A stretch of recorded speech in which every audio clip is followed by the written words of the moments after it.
Everybody. It is Patrick Franz and Desi Arnaz, your hosts for the Passive Wealth Power Hour. And we do it on the social medias out there, 5 o'clock to 6 p.m. Pacific time every Wednesday evening. Yep. And to remind everybody what this Passive Wealth Power Hour is all about is, Desi and I come on here just to share some wisdom, to get some sort of a subject going on. And it's generally, obviously, about passive income, building wealth, building a very powerful legacy. It's kind of why we call it the Passive Wealth Power Hour. But we want it to be a powerful hour for you folks out there who are watching to be able to actually get involved. So, the reason why we're live and why we don't just shoot this video, record it, and then post it is the reason why we're live is we want to stir up some thoughts, maybe expand your mind a little bit out there. And while you're listening, we want to spur you on to ask questions. Yeah. Okay, so it's designed to be a live Q&A out there on social media.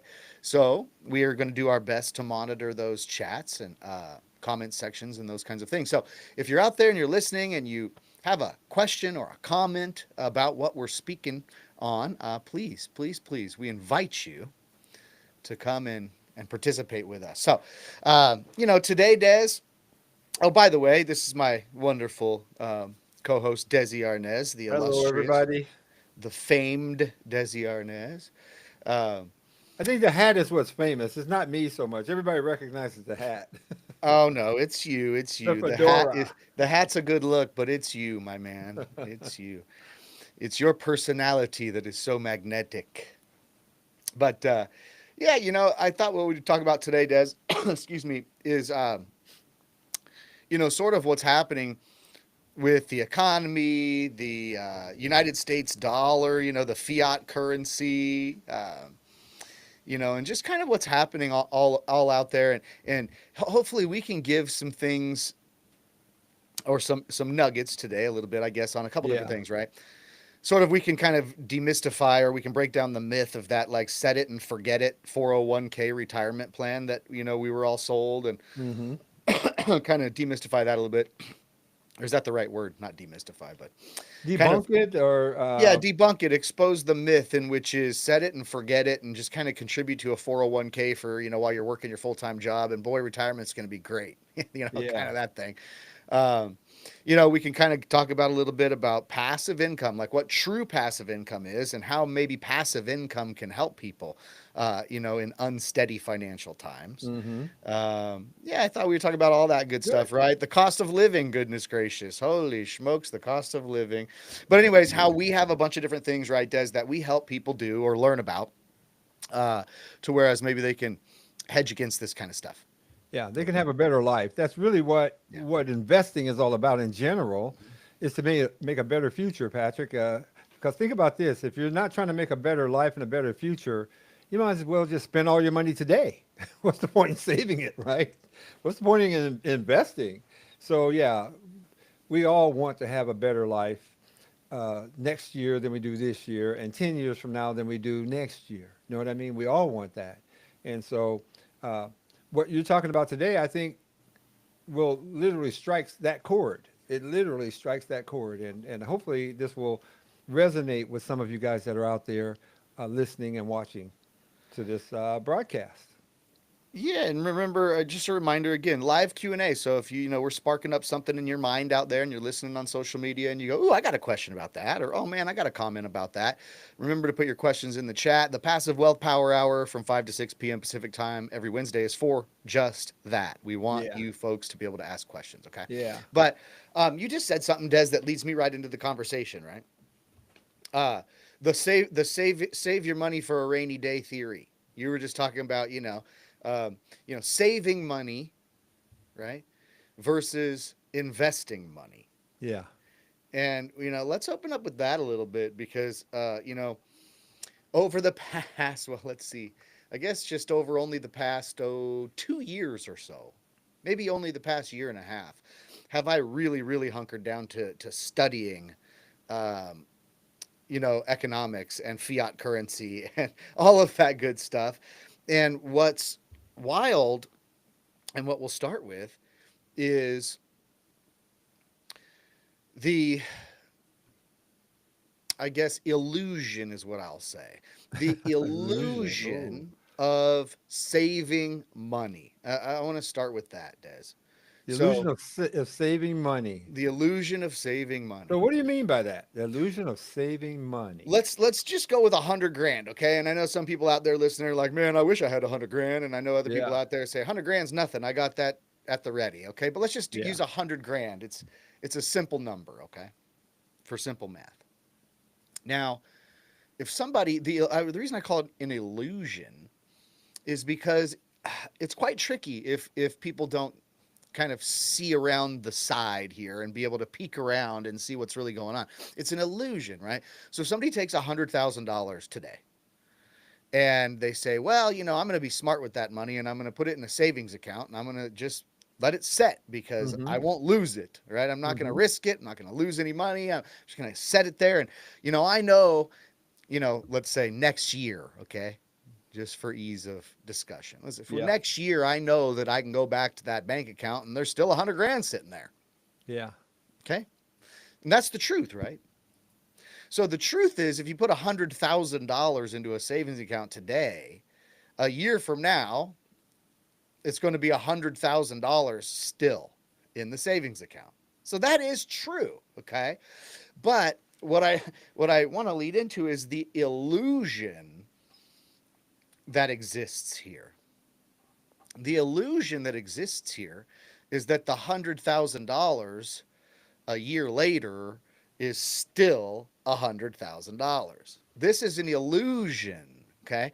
So if I put $100,000 into my account today and then I look up the balance on the screen, once the 100 grand is deposited in my savings account, I look up what the balance is. On my screen, it'll say 100,000. Totally true. I look at that balance in my bank account on the computer screen and I look at that a year from now and it still says $100,000. So same, right? I didn't lose Yeah. nothing. Yeah. No, but it's an illusion. It's an illusion. And here's what I mean, Des. Especially recently, ever since 2020 and COVID, we've been on a printing spree. And for those of you folks who understand what I mean is, the fiat currency, United States dollar bill, the fiat currency that we utilize as our currency was removed from the gold standard in the 70s and really has no backing. We call it just worthless paper. But I want everybody to understand that because of fractional reserve banking and other banking methods that have been allowed by our system for several years now, Mhm. there isn't even the paper money. Okay, Yeah. there It's isn't even not the even paper paper. money in circulation, right? Enough for what exists in the marketplace. So um, it's not even paper; it's digitalized. It's numbers on a screen, anywho, right? It's cost too much in actual paper and trees and too much in actual printing press to actually print the actual paper bills. And so there's not even enough paper bills to back how much currency is in the marketplace. Okay. Wow. So let's just start there. But if there is a never ending supply that's backed by absolutely nothing, and we can print as much of it as we want, okay, that means that the more of it you print, the more that it is devalued. And so, what I mean to talk about is the correlation between printing money and flooding the market space with more dollars. When there's a never ending supply and we print more, it devalues the dollar's spending power. And so what we talk about is like inflation, right? And so over that course of the year, when one would put $100,000 in a savings account, and of course they would look at it a year later and it would still be 100,000 and they'd say, well, I've lost nothing. But that Right. is an illusion because the $100,000 that they had put into the savings account the year prior, as that 12-month time period had gone by while the money was sitting there stagnant doing nothing, they did lose. So even though the 100 grand is still the same amount that exists in the bank Yeah. account, as time goes on, that $100,000 has less spending power. And it's atrocious since 2020, and it's only going to get worse between now and 2029. The printing spree shall continue and get worse. And so that just means that the inflation is well over 2% per year now. Some people are saying 6, 8%. They'll never tell us that on CNN News, but go check the price of your eggs, go check the price of your stuff. Okay, stuff is crazy expensive, Yeah. way more expensive than it was, say, 5 years ago. Okay. And so, bottom line is that's the illusion of saving. That if the money's not at least outpacing inflation in its earnings, okay, that money is losing value, even though the $100,000 number still exists. Does that make sense? Well, I was thinking about it as you were talking. So let's just say, for example, that I put $100,000 in the bank today, and or I could take that $100,000 and buy a new Mercedes Benz, right? A year from now, that 100,000 is what you're saying won't buy that very same Mercedes Benz Correct. because that Benz is going to cost more next year. My money is still 100. Yes, I still have 100,000, but my buying power is diminished. Correct. So Yeah. that is the illusion because you did lose value. Yeah, right. You didn't lose money. Your money lost buying power. Yeah. Yeah. And that's worse. You know what I mean? Because that's like a slow bleed. You know what I'm saying? It's like, oh my gosh, I'm going broke and I don't even feel it because I'm deluding myself into thinking that I'm okay. Well, I mean, the Because it same still thing says happened. 100, comma 000. I'm good. Correct. I had a lady, Patrick, that invested with me, and she literally said to me, she was going to invest with us 2 years ago, and she didn't, but she's invested this year. And she literally said to me, I still have the money, the same amount of money that she had 2 years ago. She said it.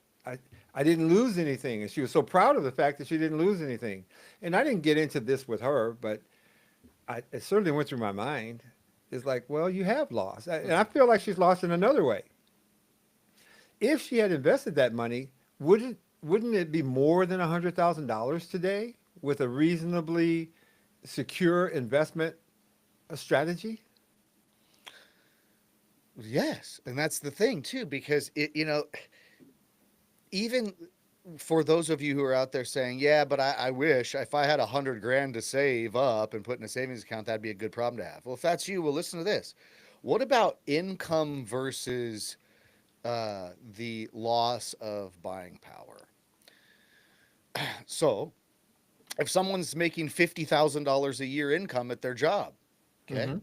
if inflation is 8% per year, if this person here is not getting at least an 8% per year raise in their salary, they're going more broke as each year goes by. They're going backwards.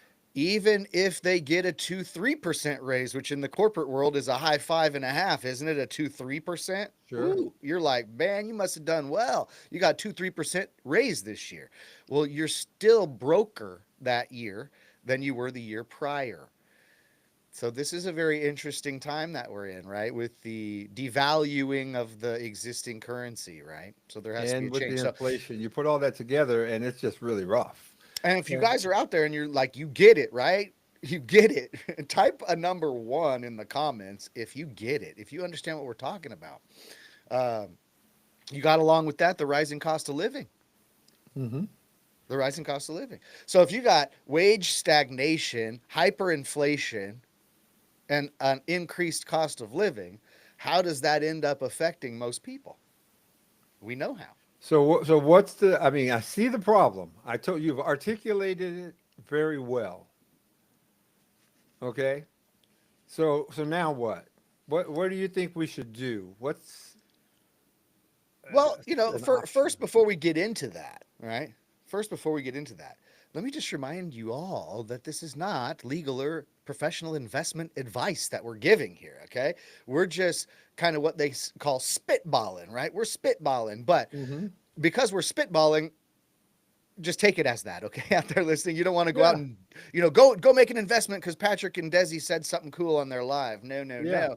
In fact, it'd be best to ask questions, and if you do have questions about what we're about to discuss, come on, man, participate. Live Q&A here on the Passive Wealth Power Hour. So put your questions in the chat, right? But here's what's interesting, Des. There's a couple different things.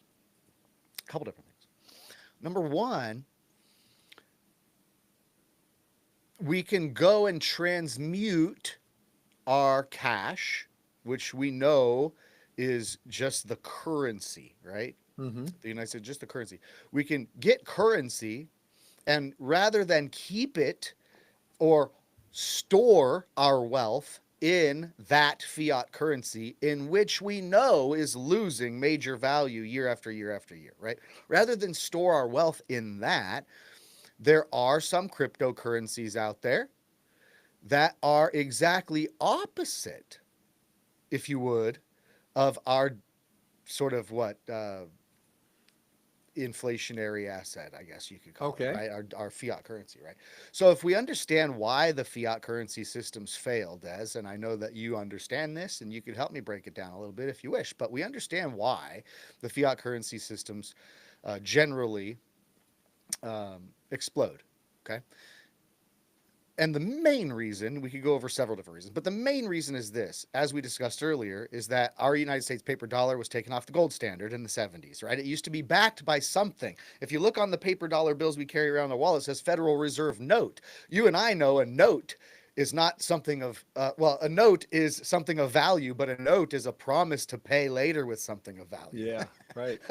Okay. So, like, we're passing around these paper notes to each other.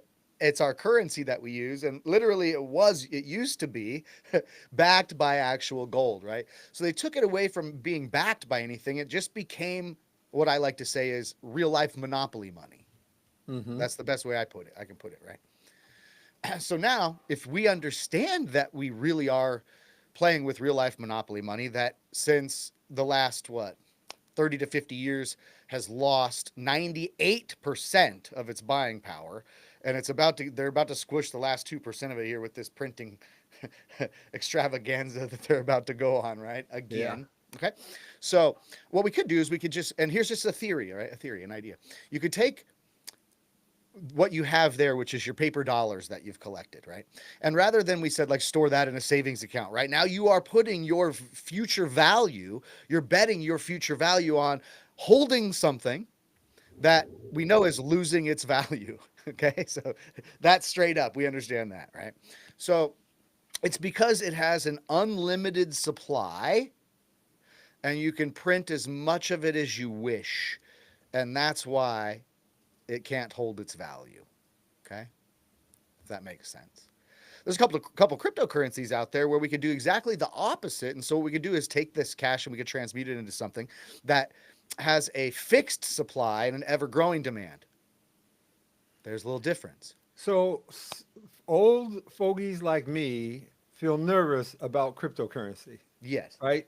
Because Yes. we don't really even understand what it is and how it's supposed to be used and all of that. Yeah. And can you kind of help me understand what it is, just at a high level, not Yeah. details, just what am I talking, what are we talking about here? Yeah, and I beg to say that most people that would listen to this don't understand the money that's in their wallet either, no more than they understand cryptocurrency. They're just comfortable with it. Exactly, they're yeah. they're But we just need to get they're just comfortable used with to it. crypto. Yeah, Yeah. they're just used to it. That's all. They're just used to it. Let's say that, but they don't understand it, right? Obviously, the United States dollar is a Ponzi scheme. Hmm. So if everybody understood that, then So, they'd so say, with cryptocurrency, though, it Mhm. sounds like you're saying that it's not, right? And it is Right. something different than the Right, and U.S. let's dollar. just let's just because I'm not trying to suggest any type of cryptocurrencies on here or any investments, but let's just talk Right. about Bitcoin, right? Let's talk about Bitcoin for a second, right? Okay. They said there's 20, I think it's 21 million Bitcoin. Forgive me if I'm wrong. It could be 22 million. Double check that. But only 21 million Bitcoin can ever be minted. Maybe it's 22 million if I'm getting the number wrong there, but that's all there can ever be in existence ever on the planet Earth. There can't be any more created. Let's just go with that to Okay. start with. Sure. Okay. Let's just go with So that. not everybody's going to get one then, huh? Correct. And imagine that, right? What is there, 8 billion people on the planet and there's only 21 million Bitcoin available? Yeah. That's wild, right? And probably only 25 to 30% of the world has exposure to it, meaning, like, some places in the country, some countries won't let you buy it and own it. So, you got to just look at it that way based on something that you look at with supply and demand. And you say, well, if you have the United States dollar that we may store our wealth in, meaning, take 100 grand I've got and I'm going to put it in a savings account and just sit on it because, hey, I won't, I'm comfortable with that and it's not risky. Okay. But we know already we can't deny that they're going to be printing the hell out of it, and in the next couple of years, it's going to lose a lot of its buying power. And that 100 grand, like you said earlier, won't buy you the same Mercedes anymore. Yeah, right. So is it really the same 100 grand? Okay. Is it really the same 100 grand? So you could look at something that has an ever growing demand because things are going digital. Obviously, if we have a fiat currency system and an old banking system that needs to be destroyed in order to change into something new, we look at what is the something new. And I know people of any age would agree right now, Des, that the something new is going digital. I don't think Yeah, anybody would it's really going to be deny that. digital. Yeah, it's not going to deny that. And so when we look at Bitcoin being sort of the brand name digital cryptocurrency, and I'm not suggesting go out and buy Bitcoin right now, all I'm telling you is the difference of it having a fixed supply. You can't make any more of it, and it will continue to have an ever growing demand as the world goes digital over time. Okay. Mhm. And so what you may say is that in the old world, in the fiat currency world, of course, and still today, gold is always a good investment, right? Mhm. And we always say that because there's only so much gold. Right. So you may say gold has somewhat of a fixed supply, okay? And gold, it requires a heck of a lot of energy to get, doesn't it? Yeah, exactly. Yeah, you Gosh, can't just turn on a printing press and make gold. no, I've been watching all these dang gold rush shows. I'm like, dang, these guys got like tractors and big Oh, multi-million dollar it's a washing massive machine. undertaking. Oh my goodness gracious! So And look, and and there's not that much of it. I mean, they do a correct, lot of work to get a little bit of little correct. bit of gold. So if somebody could imagine this, right? It takes electricity to run a household, doesn't it? Yeah. So you want to have your fridge going, your air conditioner going, you want to be able to flick your TV on, turn a light on and all that. That requires a lot of power and energy. We pay a lot of money for that, don't we? And so understood that in the digital world, not like having actual tractors and filling them with gas and having men driving them around to dig the gold out, but trust me, in order to mine Bitcoin, in order to create it, in order to transfer it around requires energy, doesn't it? Electricity and those kinds of things, right? To Mhm. run a Yeah, digital sure. system. And so think of something like gold that is digitalized.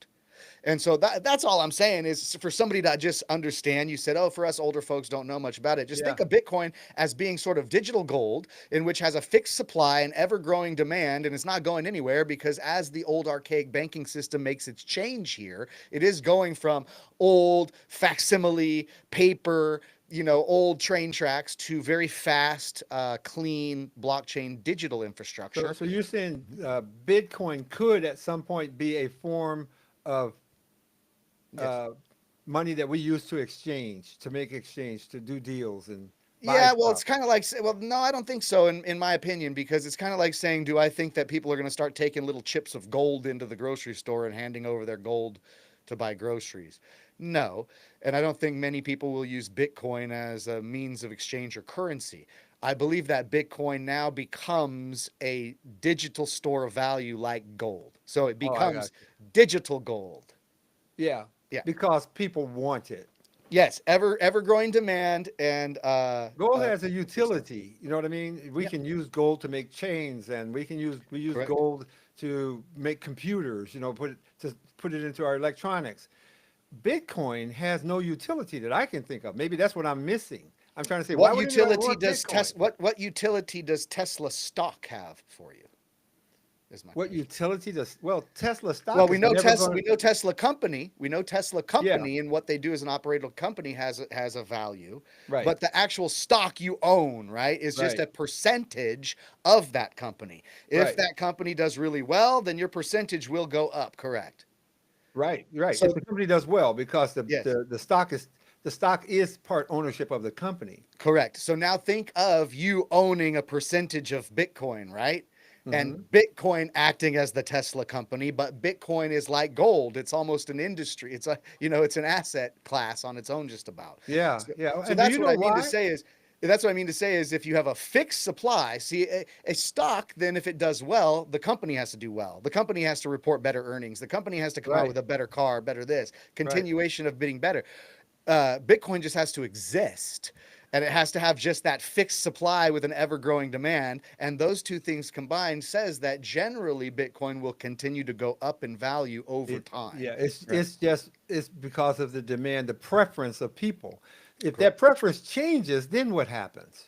Because it's not like a car that's okay. Well, we're building something that people actually use, but you're telling me Bitcoin is not being used for anything except people's preference. They can't take it and do anything with it, Correct. right?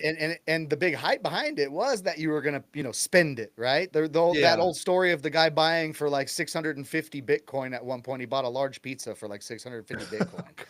And that's an actual story that happened way back in the day when they were Oh, I didn't know that. yeah, and if he would have just kept that, right, you know how much Bitcoin's worth today, right? But Yeah, because more and more people have decided they want it. correct, correct. Yeah. And now we're talking world governments, and now we're talking BlackRock, and now we're talking, these Yeah. people are involved. So Yeah. they've understood that they've deemed Bitcoin now sort of the Yeah. digital gold, right? You Now, know, Patrick, oh, when I was in college, university, I remember one of our economics professors saying that even gold, nothing has any value, he said, monetarily, unless it can be used to pay taxes at the end of the day or converted to something that can be used to pay taxes because your government really kind of tells you this is what is acceptable. If you can't use it to pay taxes, like this cup, it has very little value to me because I can't use this to pay taxes. I can use this to trade it for money that I know my government will take. And at some point, maybe Bitcoin will be in that category where we could actually use Bitcoin to trade it for something that we can use to pay taxes. Because what you're saying is that not everybody's going to have Bitcoin. There's not enough to go around. How do we, it's scary almost to me. It's like well, like all of the not wealth is everybody going to has be gold. Not everybody has gold. So that's right. okay. But Everybody we have still something exists else. in the world without owning gold, so everybody can still exist in the world without owning Bitcoin. Uh, But as so, long as we have some other form of currency. which there always will be. Okay, there you go. Because I thought you were saying we're getting rid of the fiat currency or We whatever are. it is. We Okay. are. So what will be our currency then? That's right now unknown until the switch happens, right? I'm not a predictor of the future, but there okay, will I be got you. digital currency. There's already talk about having central bank digital currencies, Okay, correct? I got you. So yeah, they're called Okay, Bitcoin is CBDCs. not that.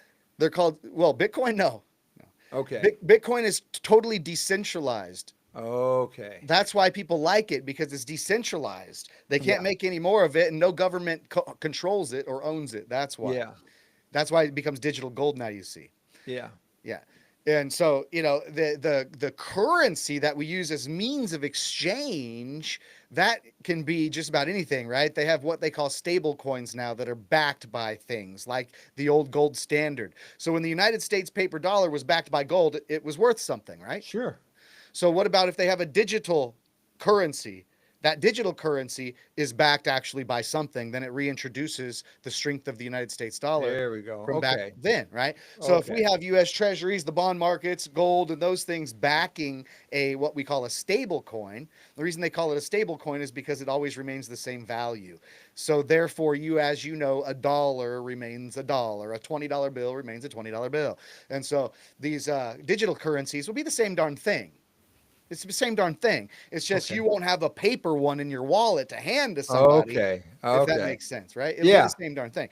And so, yes, will you be able to sell your Bitcoin and turn it into whatever the currency is at that time that we're using? Yes. Will you be able to borrow against your Bitcoin for tax-free currency or Sure. whatever? Yes. And Sure. therefore, you will be able to pay your taxes to answer your question. So, Okay. if There you go. That makes sense. Thank yeah, and you. if anybody's getting jazzed about this stuff, or you have a question or a comment on this crazy talk, feel free to throw it in the comment or the chat or wherever you're listening at, right? So this is Hmm. live Q&A, Passive Wealth Power Hour. Patrick and Desi are your hosts, 5 to 6 p.m. Pacific time out here on your social medias. And we are just going wild, spitballing about the economy. And we were talking more about we were talking earlier about inflation, the illusion of saving money, wage stagnation, high cost of living. And now we've talked about some solutions. And one of those solutions we talked about, just one, was you can take something that is a inflationary asset that's losing its buying power every single day, every single week, every single year.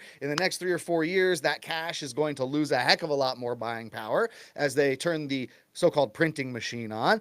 And so all I'm saying is, instead of just having money and sit it in a savings account and let it lose and have the illusion that you're not losing, maybe you could turn that fiat cash currency into something else. You can transmute it into something else, Hmm. like maybe Bitcoin or something like that, that maybe you do your research on and you have conviction about. Okay. Hmm. Don't listen to somebody like me or anybody else, but you do your research. You have Say, don't conviction listen about to it. me. Yeah, but if you put it into something else that is opposite of the United States dollar, opposite meaning there is a fixed supply and an ever growing demand, I'm just saying that could be a better place to store your value over the next Yeah. few years versus just relying upon that paper dollar, which is a complete Ponzi scheme. Okay. So Well, I'll that's tell you one way. what, I invest mine, and so I'll put mine in real property, right? Real estate. That's what I've been doing for decades, and so I like that Yeah. aspect of it. But I have picked up some digital currency Yeah. at your recommendation. Um, you Hey, I told know, you, don't listen to me. Seek financial advice from a real professional. well, I listen to you because you're my son-in-law, so and you know this stuff, and so that's why I listen to you. And so you Um, you you you came up with something that I like to bleed right into then, right? So forget about cryptocurrency, right? Some people are like, man, let's say, is Bitcoin only backed up by people's trust and interest in it, or is it backed up by something like gold? Good question. No, it's not backed up by anything. just people's interest. If interest changed worldwide, then of course Bitcoin could suffer. Just like Correct. if interest changed in gold, people started liking platinum. You know what I mean? Correct. Certainly, it could suffer. Yeah, Correct. And guys, it's not like one or the other's going away or anything like that. No, they're not. People aren't going to lose interest, and Bitcoin's just going to go away. Do right. people invest in silver? Yes or no? Yeah, sure, Do people invest in gold? Yes or no? sure. Do people invest? Yes, yes. And they all exist and they all do well and they all have their markets. Okay. Right, And so exactly. Bitcoin will not go anywhere. Right. But one of the things that was this bleeds right into is this.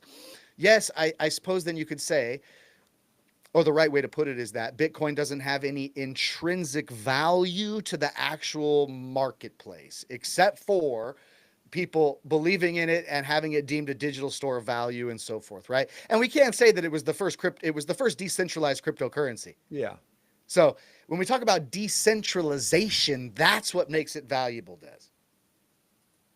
No one's in control of it. yeah. No one That's can really take cool. no one can take away your Bitcoin. No one can, all that good stuff. Okay. So here's the difference though. Let's talk about something like XRP. Okay. Just a different cryptocurrency out there. Now, XRP is different than Bitcoin because it has a real value to the future banking system. So people want to say like, oh, well, why would somebody invest in Bitcoin? We discussed that. Why would Hmm. somebody invest in something different like XRP? Would be because it's another coin that has a fixed supply, an ever growing demand, but actually has real use case. So that's what could make it valuable, correct? Like you Sure. said, like real gold, you can make it into stuff. Right. Yeah, it has a real use case, right? They use gold in cell phones, they use gold in antennas, they use gold in, Yeah. they use, so it has a value in the marketplace other than just it's a store of wealth, right? Well, same with something like XRP, which is basically going to be used to do um, cross-border payments, and it solves a very big issue in the banking system that's been around for the last 50 years with the SWIFT systems and all these other things. Whereas when you try to talk about sending 100 grand somewhere, right? Those of you Okay. people who are listening and you have relatives in India, relatives in wherever, Germany, in this, and you've ever tried to send them money, you send 100 grand to India to your family. It takes 3 weeks to get there, darn it, and it's been through 17 bank transfers and so on, and so the 100 grand is now 88,000 by the time it gets there 3 weeks later, right? Because there's fees and dings along the way as that money goes from here to there. If that makes sense. That's been our archaic banking system for so long, and XRP and the Ripple system changes that. It changes it from like old archaic like railroad systems, like from back in the day with the choo choo and the railroad ties and the metal Yeah. tracks and the chugga chuggas, and it changes our banking wire transfer systems around the world and cross border payments, and it puts it in one of those high speed rails that floats on magnets that just goes 500 miles Yeah. an hour. And Yeah. so imagine being able to send the 100 grand to India. If you wanted to do this, send the 100 grand to India, and it's like sending Venmo to your gardener. Yeah. That fast and that easy. That it takes 8 seconds. The 100 grand hits their account in 8 seconds, and it costs 6 cents to And make it's the transfer. cleared and it's cleared already for Yeah, use. yes, sir. Yes, sir. Wow, Yes, sir. that's cool. So imagine that. Now you've got something. Now it changes somebody's mind where you can say, okay. So now I get it. That XRP is similar in the fact that it has a fixed supply. You can't make any more than what is allowed to be made, and that's it, period. Fixed supply. And then also an ever-growing demand, but also it has a real use case for the new banking system. Mm-hmm. So therefore, that might be something again where it's, hey, that maybe that would be a store of value, okay, versus just holding on to some cash. Because all I'm saying, Des, is can you transmute cash that we know is a Ponzi scheme, going to lose more value in the next couple of years, no matter what we do, and can we transmute it into something else that maybe doesn't have those characteristics? Yeah, for sure. You could. All right. For sure. And that's called investing. And that's what we do, right? Correct. We take it out of the bank and we put it into assets. And you and I have plenty of cash in asset classes, including digital currencies. So let's talk about the reality then, because this is some language more people will understand, okay? I had a video I did a while back, and I said, well, you know, if you're thinking that cryptocurrency is very, very risky, which it is, it's one of the most volatile markets still that exists. Okay. It's up and down, up and down. It's crazy. And people lose sleep at night because of it. Right. But I made a video a while back and I said, well, then why don't I teach people how to buy cryptocurrency so they don't get left out, right? Like, you know, the biggest transfer of wealth happens in the last, 100 years. Our old archaic banking system goes to digital banking and we can see it happening right before our eyes, but we neglected to play and we ignored it. See, I don't want you to be there, but I also don't want you to take your 100 grand that's your life savings and go bet it on something that you don't know nothing about and you're uncomfortable with. That's also stupid. Okay. But what I said was, here's what's interesting. And you know that I've been doing this a little bit now over time because I started getting into crypto in 2021, right? Yeah. But I made a video that said, I'll show people how they can buy cryptocurrency and get themselves in riskier investments that have higher return potential and all that. But to do that, to get into those markets with house money. Remember I did a video? Yeah, I remember you talking about that. Yeah. But in order to create this house money, we have to have knowledge of investing our 100 grand, again, back to the 100 grand, invest our 100 grand into an asset class in which is secure, in which spits off a return that beats the hurdle rate. Meaning you invested in something that is spitting off an annualized return that is more than inflation. Okay. Mm-hmm. Okay. So you're beating the hurdle rate with that. And, also, a caveat is that you have something that spits off monthly cash flow. So if you can have your $100,000 rather than sitting in a savings account, losing all of its value, and you're one of those folks that's like, well, I'm sure as heck ain't taking my 100 grand out of the savings account and put it into this stupid XRP crap Patrick's talking about because I don't even know what the heck it is. Okay, understood. But here's what you could do, and Des, you could elaborate on this. Couldn't they take the $100,000? And purchase a discounted mortgage note on the secondary mortgage market? And what a mortgage note investment would do for them is give them security with an investment that's backed by real estate as its collateral. Mm-hmm. They have a great yield because we're getting double-digit yields on these notes. Okay, definitely beat the hurdle rate and beat inflation. And they spit off monthly passive cash flow, mailbox money we call it, because we own someone's mortgage and homeowners tend to pay their mortgage payments usually. Okay? Yeah, they do. So imagine this. And I'm sure you can probably get what I'm saying, Des, and in your head, because you're so smart at this, you could probably figure out where I'm going with it, right? But let's say I bought a discounted mortgage note on the secondary mortgage market and I bought it for 100 grand. Okay? The balance owed on that note, since we buy mortgage debt at a discount, is $120,000. Sure. The house that's acting as collateral is $165,000.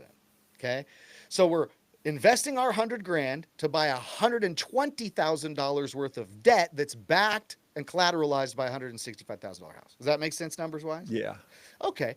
And we bought this note, say, at since we got such a good discount, let's say it was 8.5% interest rate that the homeowner was paying. And because we got a pretty good discount there on it, we got up to a, say, 12% yield. Sound fair? Okay. Yeah. I Fair do it enough? all the time. Fair enough. Okay. So now think of this.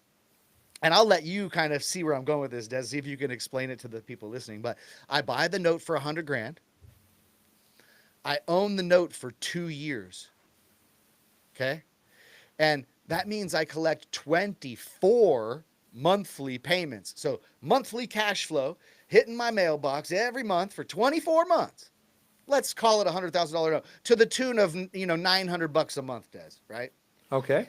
All right. Or, that would be about right, right? 900, 1,000, maybe Somewhere 1,100, around there. somewhere around there. But let's call it $1,000. Okay. So I'm collecting $1,000 per month cash flow on that asset while I own it for 24 months, right?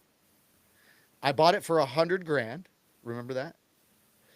Could I, Des? Could I have purchased the note for $100,000, collected 24 months of that $1,000 per month payment? Then I could, at the end of those 24 months, sell the note for the 100 grand I bought it for. Possible or not possible? Oh yeah. Yeah, we do it quite often. So let me just hold on. So let me get that straight. So you buy a note for $100,000, you hold on to it for 2 years. Throughout the 2-year time period, which is 24 months, you're going to collect a mortgage payment of around $1,000 a month that hits your bank account every single month. $1,000, $1,000 for 24 months. Mm-hmm. And then you're telling me at that point, I could get out of that asset and I could sell it and liquidate that asset for the 100 grand that I originally put into it, which means then I had $1,000 a month of passive cash flow coming into my bank account that was totally house money, pure profit, right or wrong? Yes. So you're saying then, if I did not need that $1,000 per month to live off of and support myself with, if I could pay my bills with my job income and all that good stuff, you're saying then what I had the opportunity to do is over those 24 months, I could bring in that $1,000 that I collected from the asset that I own, and that $1,000 that I bring in is house money. Could I take $1,000 and buy $1,000 worth of Bitcoin, buy $1,000 worth of XRP, buy $1,000 worth of whatever, stack up a little bit and use some of it to buy a tax lien, Sure. something, right? Sure. Sure. Well, get this. That's exactly what I've been doing. And so you understand that if Bitcoin, like you said, Des, if you're nervous about it, right? If you're nervous about it, if Bitcoin goes to zero and disappears off the planet, which it will not, if XRP goes to zero, disappears off the planet, which it will not, did I lose any of my principal dollars? No, just some buying power, right? Because we talked about that at Correct. the beginning, right? Some Correct. buying I power. only lost a little bit of buying power, right? Yeah. But I did not lose any of my principal. And so that's what I mean, guys, is look, if you have the inkling that you may want to get involved in some assets that are maybe a little outside your comfort zone, maybe you don't want to miss out on the technical banking revolution. Maybe you want to see, I don't want to miss out. I want to own some Bitcoin, okay? But you don't want to invest your life savings or your retirement account or something into it because you're nervous that it may go to zero and go away someday. Sure. So yeah, don't do that. I say take your money, like the 100 grand, buy something like a discounted mortgage note, right? That you know it's going to be good because like in your example, you have so much protection, equity protection, protection from real property. That's the point, right? That's the point. And the bottom line is this. Excuse me. If it goes to zero, you didn't lose your life savings, okay? But if it goes 10x, it was a pretty good thing that you were putting that little $1,000 a month in it for 24 months time, wasn't it? Sure. Sure. Well, I'm more conservative. I'd probably only do $500 a month out of There that you go. 1,000. There you go. You know what I mean? There you But go. at the end of 2 years, I'd have $12,000 in crypto, right? Yes, Yeah. absolutely. Oh, I just read another question in there too. It says somebody said at the moment and compared, oh, there you go. At the moment and compared to the current markets, how much trust do you put into cryptocurrency compared to gold and silver? Go ahead, Des. I know that you'll have a different take on it than me. How much trust do I put? Well, up until a few months ago, I put very little trust in it, but that has changed. I mentioned earlier in today's show that one of the things my economics professor had taught us is that if the government is looking at something and considering it as a part, once the government gets involved in it, that's when it starts to become real, right? That's when it becomes more than just, oh, this is just the market out there doing something. Now the governments are involved. And our government, as our other major governments around the world, have embraced digital currency. Our own government has made a declaration that we're going to be the Bitcoin capital of the world, right? Or crypto capital. I don't know which it was, crypto capital or bit. I don't know. Correct. Yeah, crypto capital of the world. Yep. Crypto capital of the world. So that tells me right there that it's here to stay. Okay, it's here to stay. So you can bury your head in the sand if you want. But once I heard that, and Patrick's been beating up on me for 2 years anyway about you should be buying this stuff, you should be buying this stuff. But once I heard, okay, now the government is truly behind it, our government is truly behind it, and many of our political leaders are pushing it as a form of currency, right? I don't know exactly how it's all going to wash out, but I have taken a little bit of my savings and put it into that marketplace. And as Patrick said, if it goes 10x, wonderful. That's wonderful. It'd be amazing. Well, you know? here's what I will tell you. Okay. Here's what I will tell you. And I won't tell you my level of confidence is very strong. I study it, so I understand what's happening with the change in the banking system. That's why. That's why I have confidence. But I don't because I have confidence, then you have confidence. You do your own research and you Right. study it, okay? And Right. read up on it and read the white papers, find out what Bitcoin is, find out what XRP is, find out what problems it solves for the world and all that. Then decide what you want because then you'll have true conviction. When you learn something on your own inside, you have true conviction. Don't do something because you heard somebody say it on the internet. That's really Right. silly. Okay. Right. But here's one thing I will say. I believe that if somebody, run the numbers, Des, tell me if I'm wrong. If somebody invested slowly but surely and just bought a bunch of Bitcoin over the past 10 years with their extra fiat currency that they have sitting in the savings account or the money they were going to spend on Starbucks or something instead, they just bought a little bit of Bitcoin when they could over the last 10 years. Or over the last 10 years, they bought a little bit of gold when they could. Mm-hmm. What would have looked better for their portfolio? Well, right now, Bitcoin. I mean, not many things have outperformed Bitcoin over the last 10 years. Okay, The, there the you go. question becomes, though, what about the next 10, right? Yeah, and so here's my question: well, what does the price of gold have to be at to get a 10x out of gold? If you're an Oh, investor in gold and you want to get a 10x, what does the price have to be at? I don't see I $40,000 an don't see ounce. gold going 10x. You know, I Forty just don't thousand see dollars it. an ounce. How It would much? have to be right. It's 4,000 right now, right? Yeah, It ain't going to do that. right. So Yeah, I don't see that happening. right. And so here's what I would tell folks, right? So my confidence level, right? Right now you can see XRP is down $2.50 per coin. Okay. If for XRP to get to $10 per coin, it has to be a sneeze in the banking system. Just a hachoo and pow, it'll be $10 per coin very easily. Right now it's $2.50 a coin. Hmm. So for me, and again, do your studies out there, folks. Don't take this as financial advice. Don't go rush out there and buy anything because I said so. Do your research and figure it out on your own. But I would say this, I would say that I would rather put my money in XRP right now than I would gold. Yeah. Yeah, I have put money in gold in the past, and I've lost money in gold in the past. And, You and know, here's what I may do, right? When my XRP 10X is, I may pull some profit and buy some gold. Get it? sure, Get you it? could do that. Well, that's another thing. That's called de-risking. Yeah. Well, that's what you were talking about using house money, right? Your XRP's moved up in value, so now Right. you got some more house money. You can move And it to de-risk. different Don't assets. ride the market up and ride the market down. Ride the market up, ride the market down. When the market goes up and shoots, pull some profit out of there and Hmm. secure that profit in something like a mortgage note, gold, or like we like to do, Des, life insurance. Yeah. You're Right. de-risking the capital. Right. You're securing your future. You're de-risking the capital. You're putting your money in a safe place where no one can get to it, protecting your principal, and you're going to grow that money with compounding and you're going to build your future. And that's a part of the process of diversification.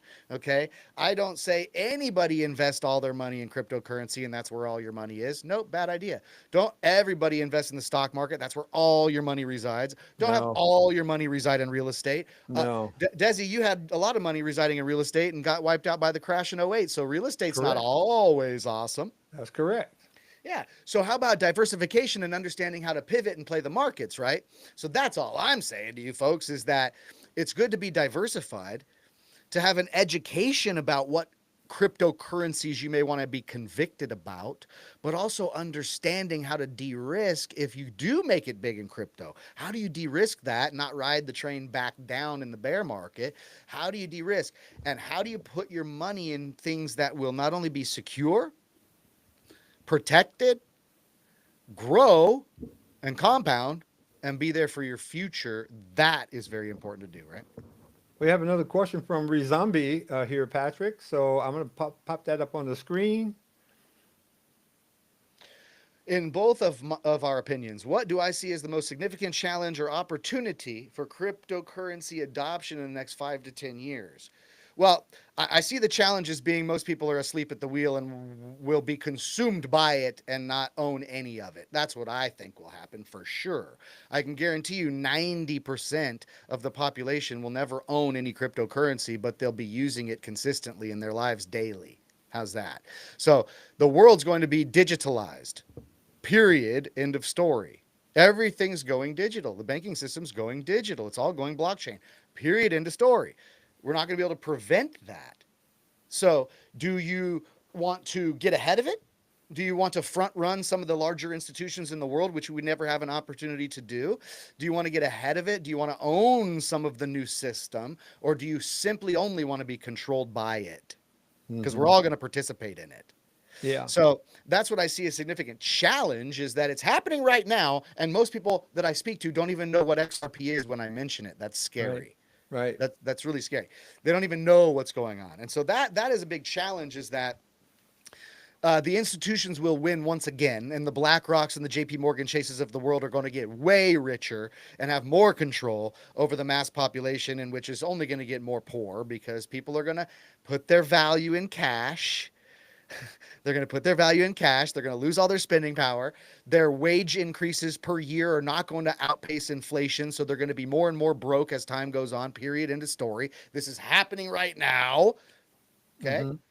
Now we can get ahead of that, though, and we can be the change maker. We can be the smart people and get ahead of it.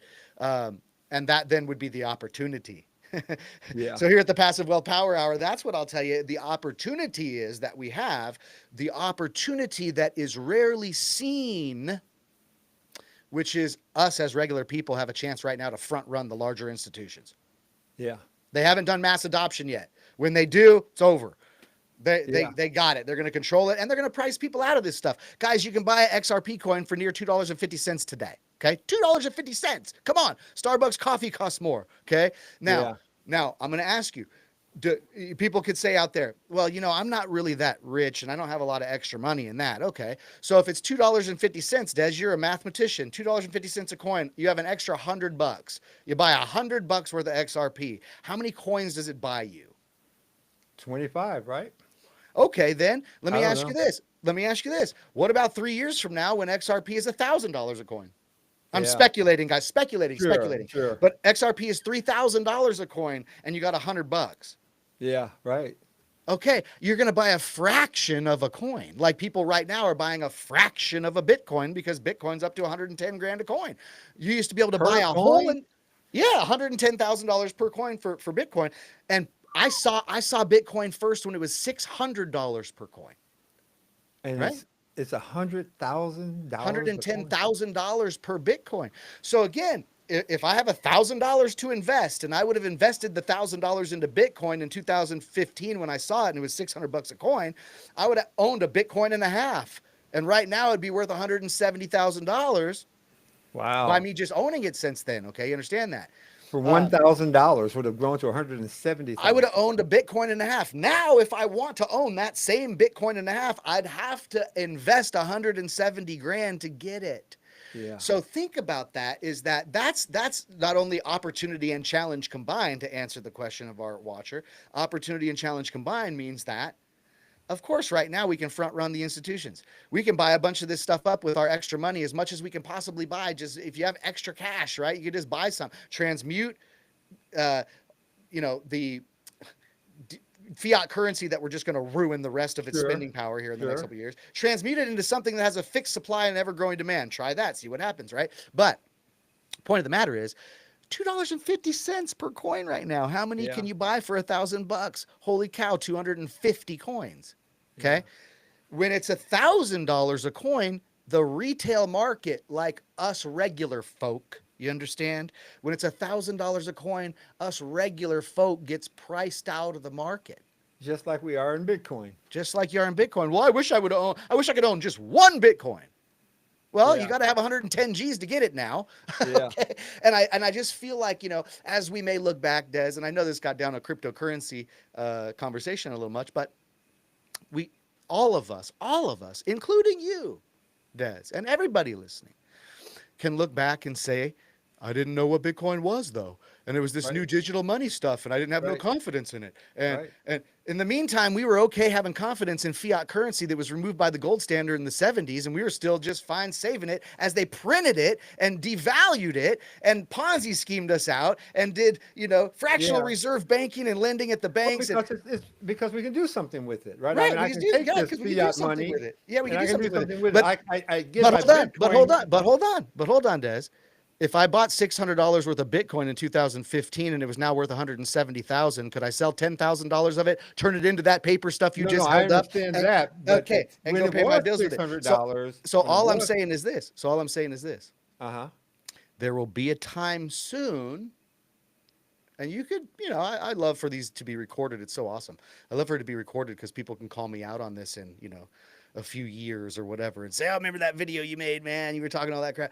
I just say that it's obvious to me that there will be a time in the near future when people will be talking this way about XRP. That's all. They'll Yeah, just be saying, that very well man, may be. could you believe you could have got XRP for $2.50 a coin? Holy schmoly. It's like us saying you Yeah, could have got a Bitcoin for $600. It'll be a unicorn of the past. yeah. There's another question for us as we wind up the hour. Oh, what platforms do I use? I just use Coinbase. Yeah, I use Coinbase and I use cold wallets so that I can get my stuff off exchanges when needed and back onto Hmm. exchanges. So, yeah, I just use Coinbase. Pretty simple. Beautiful, It's like opening beautiful. up a Yeah, Charles Schwab account on your app, to trade stocks on your phone. Very similar. yeah. Yep. That's the one that I use too. Is Coinbase. A buddy of mine uses one called Robinhood. Yep. Robinhood to Robinhood's good. yeah, trade. So yeah, it's big. This is a big opportunity. The only issue is if you haven't taken the time to study it, then you'll look at XRP at 250, and you won't move on it because you haven't studied it. That's why when you saw Bitcoin at 600, you didn't pull the trigger. It wasn't that you couldn't afford $600. You just say, I don't know enough about this, right? And And so that's just give the listeners an idea, okay? All I've done is take a little bit of money every now and again, and instead of putting it in a savings account at the bank, I've just bought some XRP and digital right, currency with it. right. Now, just let you guys After know. you studied it, though. Right, no, correct. But Okay. and here's all I needed to study at first when I started buying in 2021. It's got a fixed supply and an ever-growing demand. It's opposite of cash, which is being destroyed. So it's exactly opposite. Huh, okay. So one is going to lose all of its value over time, and one is probably going to gain value over time. That's just the theory, right? Fixed supply, ever-growing demand, real use case in the banking Sure, system sure. as we move forward. So that was my thought process. I didn't need to know much more than that. But here's my point, okay? I could have put the money in a savings account. It would have lost over the past, since 2021 to now, it would have probably lost 10 to 12% of its buying power sitting in the savings account. Okay. Instead, I put it into some cryptocurrencies like XRP, okay, in which in the past year, I've had a 413% return on my investment. Wow.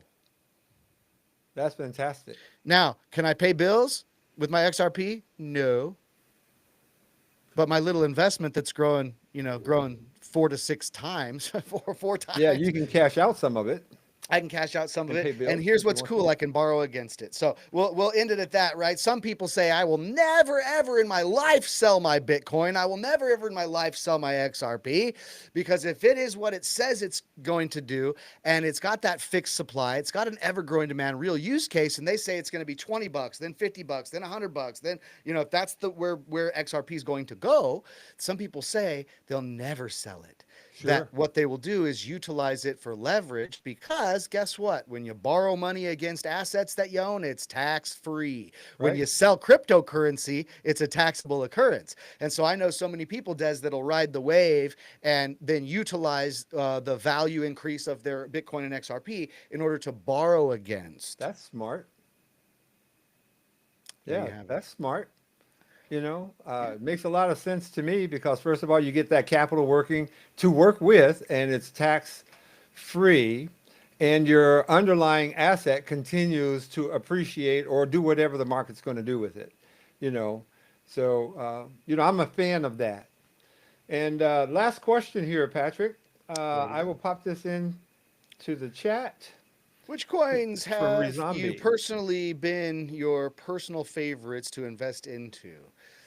For me, I think Bitcoin and XRP, I think will be number one and number two here in the next 5 years. I think they'll be the number one largest, number two largest market by market cap and size and popularity. So I believe that, Bitcoin and XRP are good plays. Those are good, sturdy, long-term plays. And I just want to remind people to stay away from, chasing the meme coin, get rich quick, game. Good advice. You know what I mean? Yeah, it's just well because Des, I mean, there really is true stories out there, no doubt, where people have put $1,000 into a coin and that thousand turned into 1,000,000, right? Yeah. And that kind of stuff, boy, is exciting, isn't it? Ooh, it's intriguing, isn't it? Yes, trust me, it is. Who's like, oh, the $1,000 turned into 1,000,000? Who wouldn't want that? Thank you, hello, sign me up. But for every one of those stories, there's a million others that completely lost that $1,000 trying to play Yeah. the same game. Okay. Yeah. So I just say to do your studies. We'll end it at this, right? And if you guys are thinking, what the heck is a mortgage note these guys were talking about, right? We run Note Investor University, where we teach people how to buy real estate paper and cash flow so that you can use house money to get into riskier asset classes. But noteinvestoruniversity.com, check it out. If you are a passive investor and you're like, dude, this cryptocurrency stuff way over my head, I'm traditional. Well, we run Everly May Capital Group. We have a $250 million investment fund where we manage a huge portfolio of these mortgages on your behalf, and we build apartments from the ground up in the path of progress in Florida. And so if you're a passive investor, then definitely reach out to us to talk about that. But do your research. Yeah. Okay, that's the main point. Do your research. If you don't know what a mortgage note is, I suggest you study it or join our group or something, because it could change your life. If you don't understand inflationary versus deflationary, study it. If you don't understand the fiat currency that we utilize right now, the paper money in our wallets, and how bad it really is and how it's being destroyed, study that. Study Bitcoin, study XRP, study this stuff, okay? Because what you tend to learn on your own gives you the strongest convictions. Don't do Yeah. something because you heard some nitwit like me on the internet telling you it was cool, okay? Yeah. That's not a proper way to invest. So seek professional advice if you're looking for that to make an investment. Seek professional financial advice. And if they listen to us and invest just based upon what we said, they should seek professional help. Oh, yeah.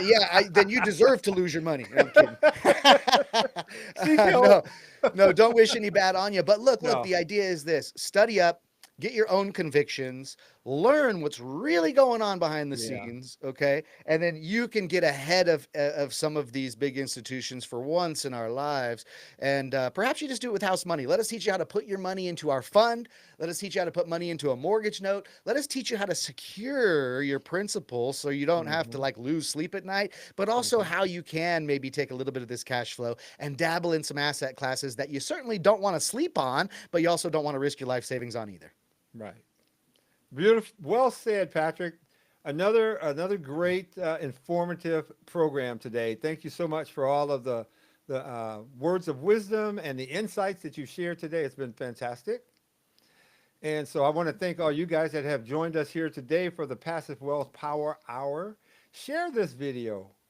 Just share this video. Give it some love on social media as well, because that helps us in the algorithms. So do that. Patrick, you want to wrap it up and we can go ahead and call it a day. Hey guys, thank you guys and gals, and appreciate the participation and the questions. We really love it. And we'll be back next week, of course, 5 to 6 p.m. Pacific time, Passive Wealth Power Hour out here on social media with Patrick Franz and Desi Arnaz. Yes. Hopefully we gave you some good info, some good nuggets, and we want to let you know that we love y'all out there, and God bless. God bless you all. Bye-bye.